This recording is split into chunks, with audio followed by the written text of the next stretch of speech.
का वोटर है तो ये जानकारी उनके लिए बहुत बहुत जरूरी है। चुनाव आयोग ने सिर नाम का एक नया अभियान शुरू किया है जो सीधे तौर पर वोट देने के अधिकार से जुड़ा हुआ है। चलिए इसे जरा समझते हैं। देखिए, ये अभियान 2 फेज में होगा। पहला फेज 4 नवंबर 2025 से शुरू होगा, जिसमें बूथ लेवल ऑफिसर्स यानी BLOs घर घर आकर वोटर्स की जानकारी को वेरीफाई करेंगे। अब इस पूरी प्रक्रिया का जो आधार है वो बहुत सरल है। 2025 की जो वोटर लिस्ट है उसकी तुलना सीधे सीधे साल 2002 की लिस्ट से की जाएगी और इसी तुलना के आधार पर हर वोटर को A से लेकर F तक 6 अलग अलग कैटेगरीज में बांटा जाएगा। मतलब 2002 की वो लिस्ट ही एक तरह से सब कुछ तय करने वाली है। तो सवाल ये उठता है कि किसी को कौन सी कैटेगरी मिलेगी। इसके लिए 2 मुख्य चीजें देखी जाएंगी।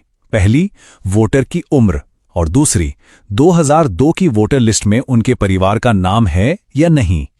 ठीक है, तो सबसे पहले ग्रुप को देखते हैं। ये वो लोग हैं जिनकी उम्र 38 साल या उससे ज्यादा है, यानी जिनका जन्म 1 जुलाई 1987 को या उससे पहले हुआ है। अगर उनका नाम 2002 की लिस्ट में मिल जाता है तो उन्हें रखा जाएगा कैटेगरी A में, और अगर नाम नहीं मिलता तो उन्हें डाल दिया जाएगा कैटेगरी B में।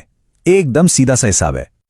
अच्छा, अब आते हैं दूसरे एज ग्रुप पर। यह है 22 से 38 साल के वोटर्स, जिनका जन्म 2 जुलाई 1987 से 2 दिसंबर 2004 के बीच हुआ है। अगर इनके माता या पिता दोनों में से किसी एक का भी नाम 2002 की सूची में है तो उन्हें मिलेगी कैटेगरी C। लेकिन अगर माता पिता दोनों में से किसी का भी नाम उस लिस्ट में नहीं है तो फिर उन्हें कैटेगरी D में रखा जाएगा। और आखिर में बात करते हैं सबसे यंग वोटर्स की, यानी 18 से 21 साल के वोटर्स की। यहां पर नियम थोड़े और सख्त हैं। इन्हें कैटेगरी E में आने के लिए माता और पिता दोनों का नाम 2002 की लिस्ट में होना जरूरी है। अगर एक का भी नाम नहीं मिला तो उन्हें सीधे कैटेगरी F में डाल दिया जाएगा। तो ये जो ABCD कैटेगरीज हैं, इनका आखिर मतलब क्या है? इसका जवाब मिलता है हमें दूसरे फेज में। आपकी कैटेगरी ही ये तय करेगी कि आपको अपना वोट देने का अधिकार बनाए रखने के लिए कौन से और कितने डॉक्यूमेंट्स जमा करने पड़ेंगे, और कुछ मामलों में अपना वोट देने का अधिकार बचाने के लिए इतने डॉक्यूमेंट्स तक देने पड़ सकते हैं।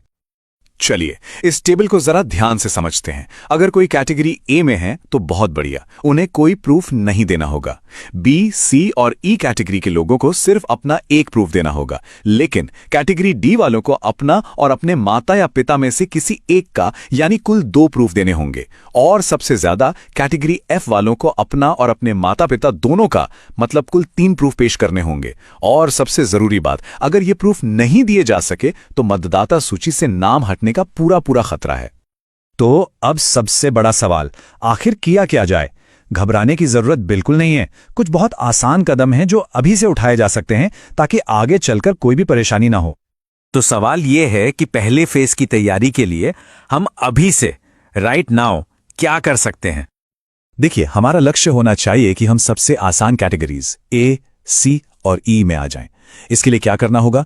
जिनकी उम्र 41 साल से ज्यादा है वो 2002 की लिस्ट से अपना नाम, भाग संख्या और क्रम संख्या ढूंढकर अपने BLO को दे दें। जो 21 से 38 साल के हैं वो अपने माता या पिता में से किसी एक की 2002 की लिस्ट की जानकारी अपने BLO को दे दें। और जो 18 से 21 साल की युवा वोटर हैं वो अपने माता और पिता दोनों की 2002 की जानकारी निकालकर अपने BLO को दे दें। एक बात याद रखिए, अभी से ये थोड़ी सी मेहनत करने का फायदा बहुत बड़ा है। जब पहले फेज में BLO वेरिफिकेशन के लिए आएंगे ना, तो उनके लिए आपको A, C या E जैसी आसान कैटेगरी में डालना बहुत सिंपल हो जाएगा और आप भविष्य की बड़ी मुश्किलों से बच जाएंगे। आखिर में ये सारी मेहनत सिर्फ किसी दस्तावेज के लिए नहीं है। जैसा कि इस गाइड में कहा गया है, ये इसलिए है ताकि हमारा वोट देने का अधिकार बरकरार रहे और हम लोकतंत्र को बचा सकें। तो जागरूक रहिए, अपनी जानकारी तैयार रखिए और इस जरूरी संदेश को दूसरों तक भी जरूर पहुंचाइए।